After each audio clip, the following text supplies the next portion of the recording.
That's right, Pat. The federal government has blocked oil companies from drilling new sites off our coast for 40 years. But yes, today the Trump administration announced that's all changing. It's going to auction off 6 sites, all in Southern California. You won't believe what just happened to the world's largest oil reserve. A midnight raid, explosions over Caracas, Delta Force kicking down doors. In 30 minutes, America just seized control of 303 billion barrels of oil. Your gas prices? About to go absolutely insane. Venezuela's dictator is in handcuffs on a warship right now, and Wall Street is panicking. This will hit your wallet harder than anything you've seen. The energy apocalypse just started, and it's already too late to prepare. Cost of doing business, it's the cost of labor, it's the cost of building, it's permitting fees, permitting time. It is a lot of things that make it very difficult for a company like Chevron and for a lot of businesses to do business in California. It's very expensive. On the morning of January the 3rd, 2026, residents of Caracas woke to a sound they had never heard before. The roar of military jets overhead, explosions echoing across the city. Within hours, the impossible had happened. Nicolás Maduro, the man who had ruled Venezuela with an iron fist for over a decade, was no longer in the country. He had been captured by United States Special Forces and was now on board the USS Iwo Jima, heading to New York to face drug trafficking charges. The operation itself was months in the planning. According to reports from NBC News, President Donald Trump had given Maduro one final chance to leave peacefully. In a phone call just a week before the raid, Trump told the Venezuelan leader he needed to surrender.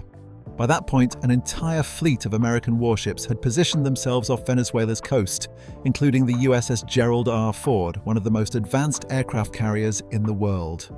Trump recalled the conversation at a press conference, saying Maduro came close to giving in, but ultimately decided to stay. That decision would prove to be catastrophic for him.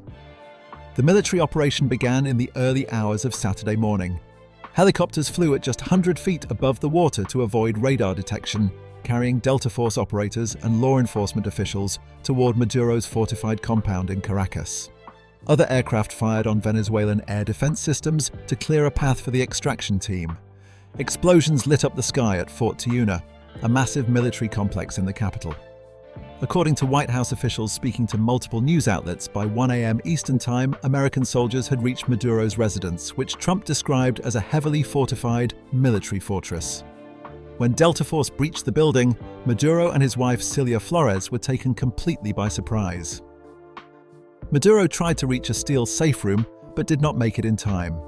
Both were placed in custody, and after a brief firefight, they were flown out of the country. What happened next will have consequences far beyond Venezuela's borders. This is not simply the story of one dictator's downfall. Venezuela sits on top of 303 billion barrels of proven oil reserves, according to the U.S. Energy Information Administration. That represents roughly 20% of all proven oil reserves on the planet. It is more than Saudi Arabia holds, more than Iran, more than Kuwait.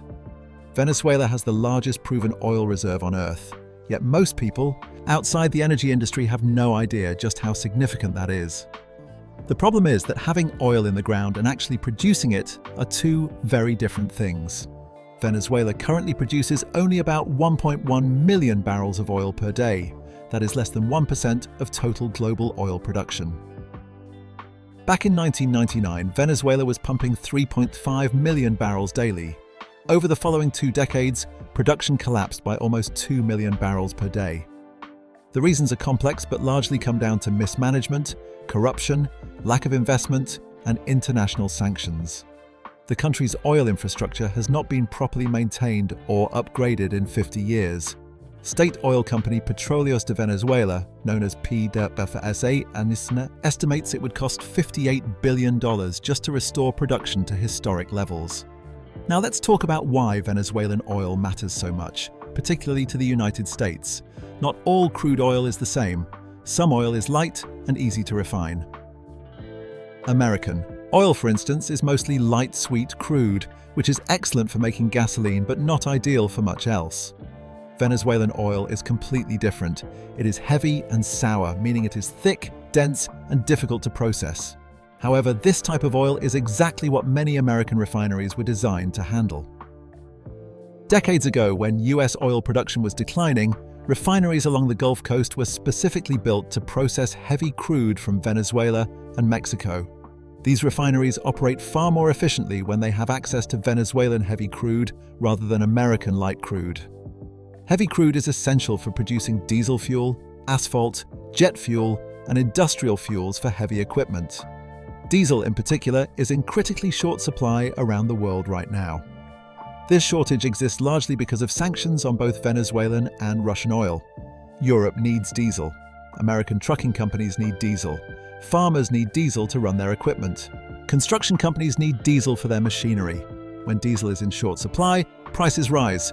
When prices rise, the cost of everything that moves by truck or train increases. Food becomes more expensive. Building materials become more expensive. Everything becomes more expensive. For years, most Venezuelan oil has been flowing to China through what are known as shadow fleets, which are tankers that operate outside normal international channels. These ships deliver oil at heavily discounted prices through black market routes.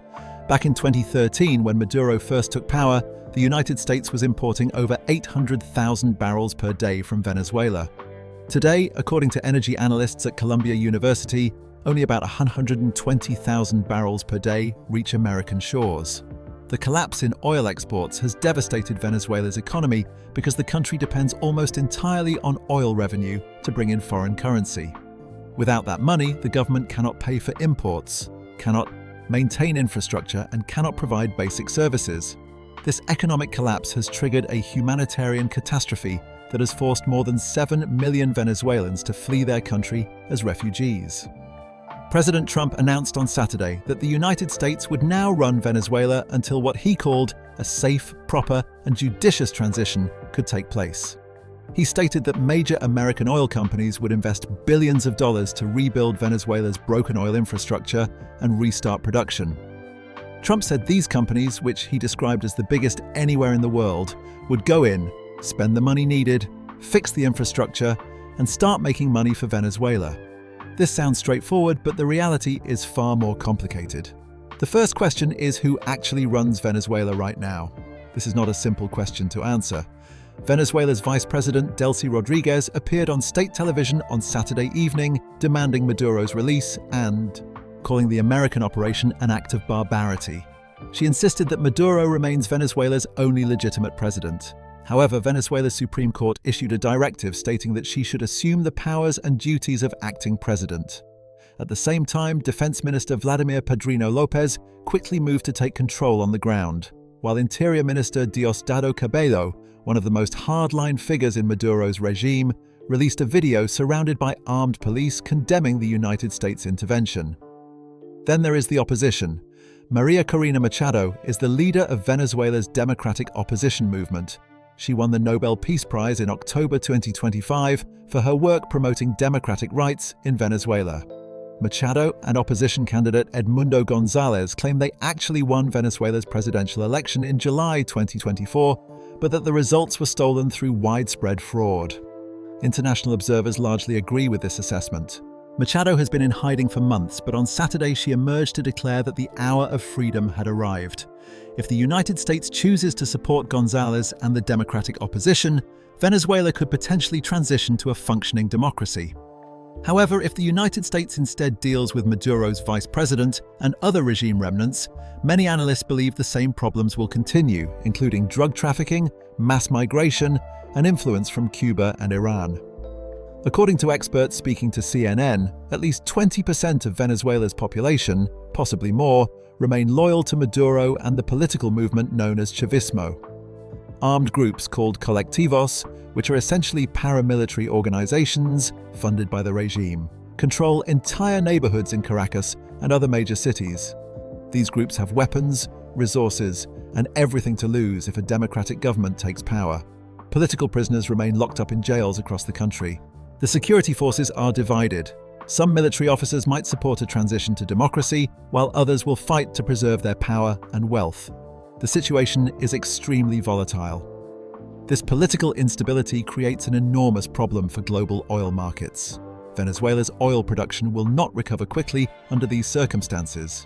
Energy analysts estimate that even under the most optimistic scenario where a stable democratic government takes power and American companies invest heavily, it would take between 5 and 10 years to return to historic production levels of 3.5 million barrels per day. This recovery would require roughly $10 billion per year in investment and would depend entirely on maintaining a secure environment. If Venezuela descends into civil conflict, production could actually drop even further. Refineries could be sabotaged, pipelines could be destroyed, oil workers could flee the country, the entire industry could collapse. The major American oil companies are watching very carefully before making any commitments. Chevron is currently the only major US oil company still operating in Venezuela, producing about 250,000 barrels per day through joint ventures with PDVSA. ExxonMobil and ConocoPhillips both issued cautious statements saying they are monitoring developments, but that it would be premature to speculate on future investments. These companies have not forgotten what happened in 2007 when Hugo Chavez, Maduro's predecessor, nationalized much of the oil industry and forced ExxonMobil and ConocoPhillips to leave the country. Those companies are still waiting to collect on debts owed by PDVSA. They will not invest billions of dollars until they have absolute certainty about who controls the government and whether contracts will be honored. Oil prices did not spike immediately after Maduro's capture, largely because financial markets were closed for the weekend. When trading resumed on Sunday night, the movement was minimal. US benchmark crude oil rose just 5 cents to $57.37 per barrel. Brent crude, the global benchmark, actually fell 2 cents to $60.73 per barrel. Energy analysts told CNBC and other news outlets that this muted response makes sense because global oil markets are currently oversupplied. There is simply too much oil available relative to demand. OPEC and its allies have paused production increases through the first quarter of 2026 precisely because of this surplus. However, the modest initial market reaction does not mean Venezuela's situation is unimportant for future prices. The promise of Venezuelan oil returning to global markets has been a theoretical ace card for years. If Venezuela could ramp up production to 3 million barrels per day, that additional supply would put downward pressure on prices. But if Venezuela's oil production does not recover, or worse, if it drops further because of instability, the market loses that potential future supply. Prices would remain elevated. And if civil unrest or sabotage disrupts even the small amount Venezuela currently produces, prices could spike significantly. The situation in Venezuela has implications that extend far beyond its borders. The United States imports crude oil from numerous countries around the world, but heavy crude from Venezuela cannot easily be replaced. Canada is the only other major nearby source of heavy crude, and Canada already exports nearly 4 million barrels per day to the United States, primarily to refineries in the Mideast. With the recent expansion of the Trans Mountain Pipeline to the Pacific coast, more Canadian oil is now flowing to Asian markets rather than to American Gulf Coast refineries. If Venezuelan oil does not return to those Gulf Coast facilities, the refineries will have to continue operating with American light crude, which does not match their original design specifications. This means higher refining costs, and those costs inevitably get passed along to consumers in the form of higher prices for diesel, gasoline, and jet fuel. Europe is watching developments in Venezuela with considerable concern. European countries need diesel fuel, and European refineries depend heavily on supplies of heavy crude from both Russia and Venezuela. With Russian oil under sanctions and Venezuelan oil production in chaos, Europe faces a growing diesel shortage. If Venezuela cannot ramp up production in the coming years, Europe will need to source heavy crude from more distant suppliers, which increases both shipping costs and delivery times. That drives fuel prices higher across the entire continent, affecting everything from transportation to heating to industrial production. China currently stands as Venezuela's largest oil customer, purchasing most of the country's exports through shadow fleet tankers at discounted prices. If the United States takes control of Venezuela's oil industry and redirects those exports to American refineries, China loses access to a major source of cheap oil. This could create additional strain in an already tense US-China relationship and would force Chinese buyers to seek alternative suppliers, likely at significantly higher prices. Some analysts suggest this could push China to increase imports from Russia or Middle Eastern producers, reshaping global oil trade patterns. Russia has been paying very close attention to events in Venezuela. The Maduro regime provided Russia with an important ally in Latin America and a strategic foothold in the Western Hemisphere. Russian military advisors, intelligence operatives, and business interests have operated in Venezuela for years. Russia's foreign ministry quickly condemned the American operation, calling it armed aggression and demanding an emergency meeting of the United Nations Security Council. If the United States successfully rebuilds Venezuela's oil industry and begins flooding global markets with Venezuelan crude, over the next decade that would put significant downward pressure on oil prices worldwide. Lower prices directly harm Russia's economy, which depends heavily on oil and gas export revenues to fund government operations. Cuba is also facing a potential crisis.